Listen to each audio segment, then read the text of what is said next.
Welcome back to the deep dive. So, Google I/O 2025 just wrapped up. It did indeed, around May 20th to 22nd. And if you blink, you might have missed it. But AI, it's not just part of Google anymore, is it? Not at all. It feels like it is Google now, the absolute foundation for pretty much everything they announce. Yeah, the source material you shared for this deep dive. I mean, your detailed notes, your analysis, it completely backs that up. It really does. This wasn't just, a few product updates here and there. It Yeah. felt more like Google laying out their entire blueprint for an AI-first future. Exactly. And you sent over some fantastic insights, really zeroing in on those AI announcements. So our mission today, basically, is to take all that material you provided, cut through the keynote buzz, the jargon. Yeah, all the marketing speak. And figure out what's actually important here. What does it really tell us about where Google sees AI going? And, where they see themselves going. Right. Think of this as your kind of distilled takeaway, your curated summary based on the material you gave us. We'll hit the models, the tools, the integrations. And try to get to the so what behind it all. And, try not to make it sound like a dry tech report. We'll find the surprises, the aha moments, maybe argue a little bit about what it all means. Because who needs just a list of announcements? Okay, Okay. let's unpack this. Let's dive in. So, no surprise here. Gemini was front and center. Absolutely core to everything. Totally. It felt like the anchor for the whole event. And they're iterating so fast on it, it feels like constant updates. They really are moving quickly. Your notes really highlighted the Gemini 2.5 series coming out. Right, 2.5 Pro and 2.5 Flash. Exactly. Pro is positioned as the heavy hitter, more power for complex tasks, advanced reasoning, that sort of thing. Good. And then Flash is, well, it's in the name. Lighter, faster, more efficient. Wait, Gemini 2.5 already? Seriously? Didn't 1.0 just, land a few months ago? Feels like it, doesn't it? Yeah. So how big a deal is this speed? What's the signal? Well, it definitely feels fast, but looking at the source material you sent, they're framing it more as continuous refinement, building out a suite of options. Options for different needs. Power versus speed. Precisely. You need that top-tier power for, say, complex coding or deep reasoning, but for quick replies or summaries, you want speed and efficiency. And they mentioned improvements across the board, understanding, reasoning, coding, multimodal stuff. Okay, so 2.5 is the main family now, but what about the little guy? Gemini Nano. Your notes mentioned its role. Right. Nano is super important because it's all about AI on your device. On the phone itself. Or laptop. Yeah, running locally. Your notes pointed to examples like offline summaries or doing translation right there in Chrome without sending data out. AI that doesn't always need the cloud. That feels different. Is it faster? More private? That seems to be the idea. Low latency, instant responses for common things, and maybe, better privacy for certain tasks because the data stays local. Makes sense. And they're pushing Gemini deeper into the app experience, too. Right, your notes talked about Gemini Live. Making chats feel more natural. Yeah, more real-time interaction. And the main Gemini app is getting updated, too, integrating some of the newer creative models like VO3 for video and Imagen 4 for images. Plus new features, deep research, and Canvas. Yes. Yeah. The source material you provided positions these updates as making the Gemini app more of a personal, proactive, powerful assistant. Okay, personal, proactive, powerful. Mm-hmm. That personal part, what does that really mean in the app, and how does this deep research thing work, according to your notes? Well, deep research is interesting because it hints at the AI combining public info, web search results with your own files, like your PDFs, maybe images you have stored, to create custom reports or give answers that are really tailored to you. So it knows my stuff. Exactly. It's a clear step towards making the AI genuinely helpful based on your specific context, your personal information, which leads us nicely into maybe the most futuristic-sounding concept they mention. Okay, yeah, this is where my ears really perked up reading your notes. They're pushing towards agentic AI. That phrase just jumps out. It's a really significant concept described in the source. It basically means AI that doesn't just, answer your questions or write something for you. Right. But AI that's designed to actually do things for you, take action. So the example given was the experimental agent mode in the Gemini app for Ultra subscribers. That's the one. So I tell it, I don't know, plan my trip to Italy. And it just does it. Books the flights, finds hotels. Yeah. Does it. Pack my bag. Okay, maybe not that far. Yeah. Probably not packing your bag. But Based specifically on the source material you sent, the idea is it plans and then executes the necessary steps to achieve the goal you give it. Executes the steps. Wow. It's experimental, they stress that, but Yeah. it's a definite shift from reactive AI, you ask. It answers to proactive AI that understands your intent and takes action. Your notes also connected this to something called Project Mariner. Yeah, what's that? It seems to be about giving AI the ability to actually, use a computer interface. Click buttons, fill forms, navigate software, the kind of things an agent would need to do to execute tasks. Got it. That makes sense. And there was Deep Think, too. An experimental thing for Gemini 2.5 Pro. Right. The source describes DeepThink as an enhanced reasoning mode, specifically for tackling really complex For problems. making the AI smarter. Basically, yeah. If you think about an agentic AI needing to plan and execute complicated stuff, it needs, well, better brains to figure it all out.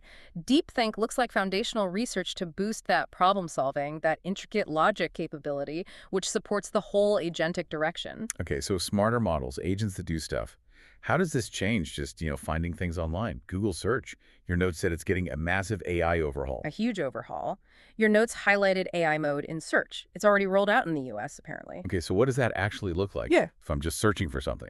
Well, the idea is the search engine, powered by Gemini now, can understand much longer, more complex questions, like really. Your notes mentioned something called query fan out. Fan out. Yeah, meaning it can handle multiple subtopics within your single question all at once. So instead of just dumping a list of blue links on you, The classic 10 blue links, yeah. right, it aims to give you a comprehensive, structured answer directly on the results page, often with the links and citations still there, but maybe also charts, summaries, comparisons embedded right in the answer. Okay, hold on. So instead of asking, like, best dog food for sensitive stomachs and getting 10 blog posts, I could ask, compare 3 top grain-free dog foods for my senior golden retriever who's allergic to chicken, and tell me which one reviewers say is best for digestion. And it might give me just one detailed answer covering all that. That's the promise, based on the source material. One synthesized answer, pulling information from multiple sources. Wow, that sounds incredibly efficient. Amazing, actually. But also, maybe a little scary for websites that rely on clicks. Well, your notes do emphasize the focus is on user efficiency and depth. Getting the answer quickly, not just pointers to where the answer might be, it's definitely a shift. And that deep research feature we talked about with the Gemini app, Yeah. that's in Search AI mode too. Yes, integrated there as well. Same idea, combining public web info with your private files. What kind of private files? Like my Google Drive docs, photos. The source material mentioned things like your PDFs, images, potentially Drive files, yeah, to create those custom reports or answers tailored specifically to your stuff, your needs, moving beyond just general knowledge. Okay, tailored knowledge. Yeah. And building on that, your notes said personal context is coming soon to AI mode. That's right. This is the next level of personalization. This is where it gets really personal, doesn't it? Well, the source says it's opt-in. Very clearly opt-in, yes. But if you opt in, the AI can access some of your Google data, like from Gmail, to make search results more relevant. Correct. According to the source you provided, Google is emphasizing it's selective, user-controlled, and totally opt-in. But yes, the purpose is to leverage your own data, like emails or maybe calendar entries, to give you much more personalized suggestions and answers in search. Okay, so Google search could read my email if I let it. What could possibly go wrong? Like chuckle. On the plus side, maybe it'll finally find that concert ticket confirmation I lost. But seriously, did the source touch on the balance there? Personalization versus privacy? Your notes definitely point out that tension. It offers potentially huge convenience and relevance, right? Tailored results. But it absolutely requires a high level of user trust and brings privacy right to the forefront. For sure. Google stated they've built in safeguards, and again, it's all opt-in, you control it. But it's definitely one of those features that makes you stop and think, how much data am I comfortable sharing for better results? Yeah, a big question for everyone to consider.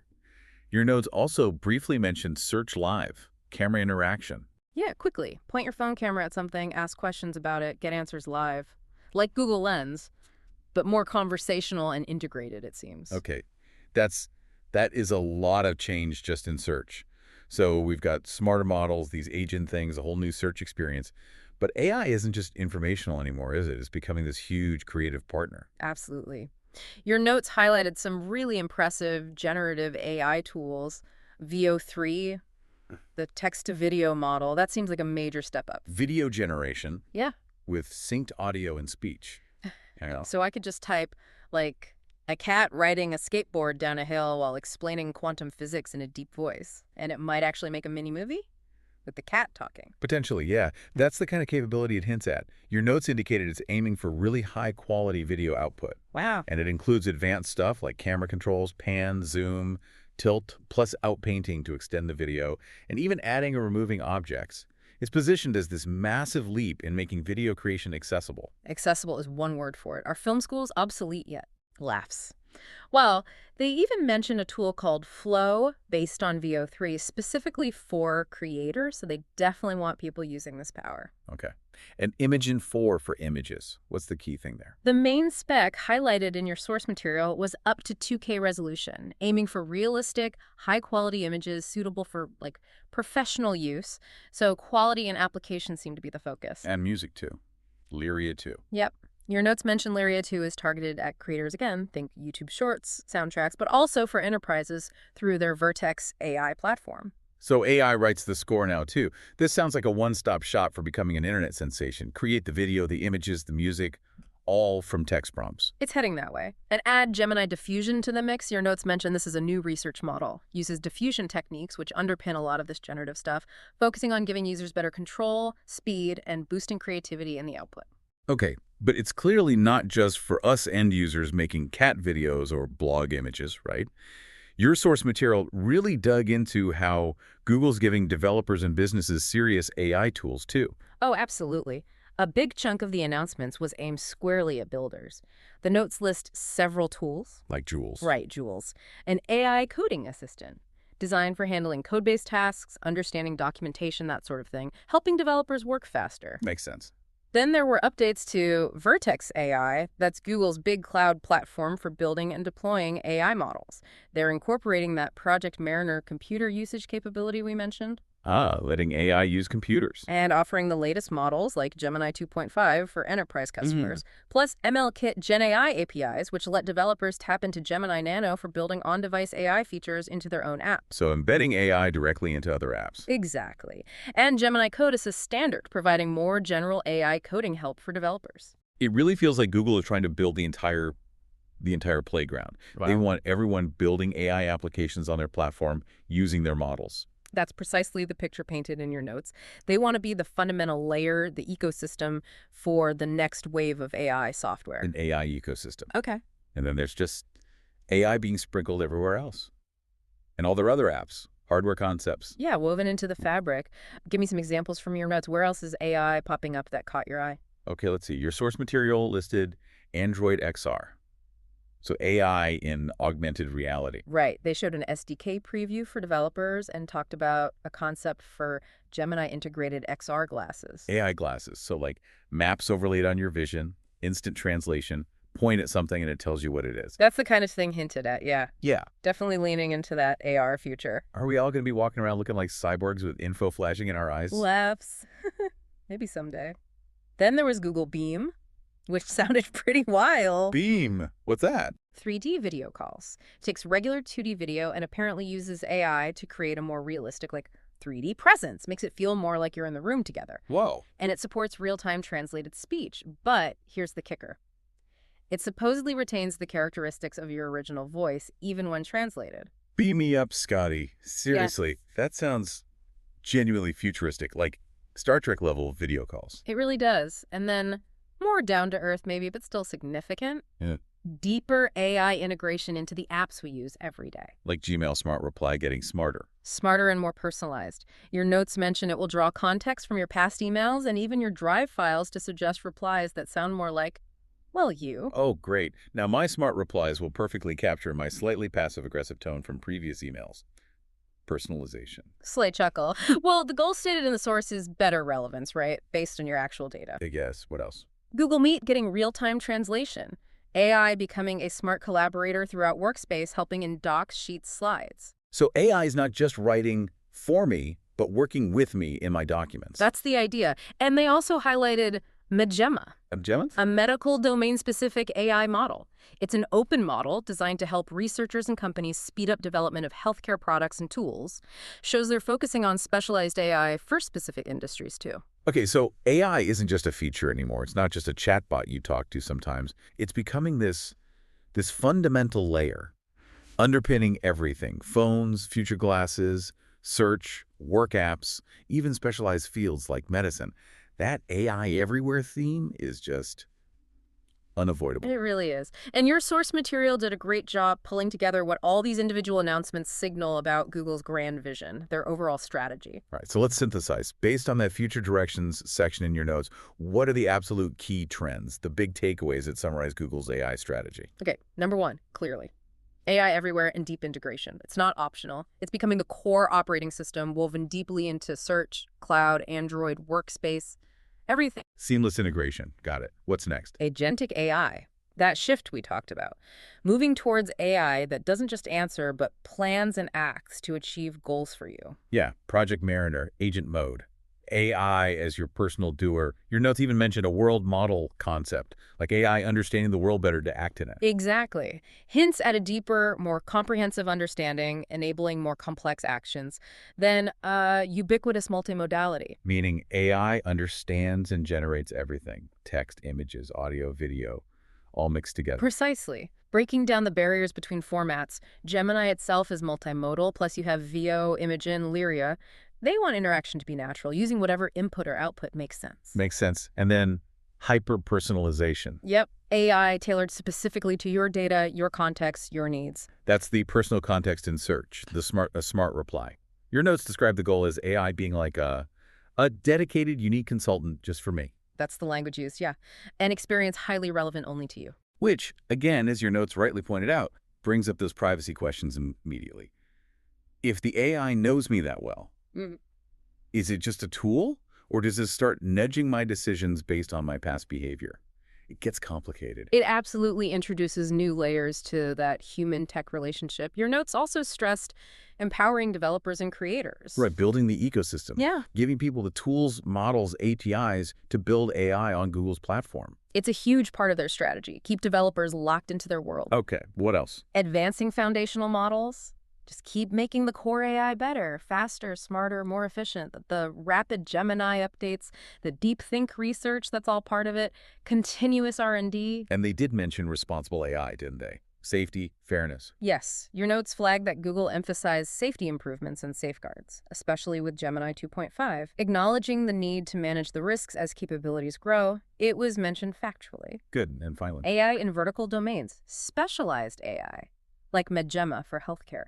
Applying AI power to specific industry problems, not just general use. Okay, so summing it all up from your excellent source material, Google I/O 2025 was just an undeniable all-in bet on AI. Absolutely, a full court press. Powerful new models, search being completely reimagined, crazy creative tools, building that developer ecosystem, and weaving AI so deeply into everything. Then it becomes almost invisible sometimes. Right. Acting more and more like an agent working for us, tailored specifically to us. The scale of the ambition laid out in your notes. It's Yeah. really striking. It feels like more than just product updates. It's aiming to fundamentally change how we interact with information, how we create things, how we work, maybe even how we navigate the world. It was a ton to cover, but hopefully, working through the source material you sent over, we've helped you cut through the noise a bit, get a clearer picture of Google's huge AI vision. I think the key takeaway, really drilling down from the material you provided, is that AI isn't just a feature anymore. It's fast becoming the core experience of Google, designed to be smarter, more active, and deeply, deeply personal. Which leaves us with something to chew on, doesn't it? Always. If AI becomes this truly autonomous agent, hyper-personalized to your life, managing tasks based on your data, how does that change your own decision-making? As you lean more on this super smart personalized agent, do you stay the primary agent in your own life? Or do you find yourself delegating more and more of your own agency to the AI? That's a deep one. Or maybe thinking about the sheer speed of it all. Yeah. Given the pace of change shown just at this one I/O, how do you think the way you personally use technology will change most dramatically just in the next year, based on where Google seems to be racing? Food for thought indeed. Those are definitely significant questions to mull over. Thank you again for providing such great source material for this deep dive. It gave us a lot of fascinating territory to explore. A real deep dive into Google's AI future, that's for sure. Until next time, keep exploring and keep asking those big questions.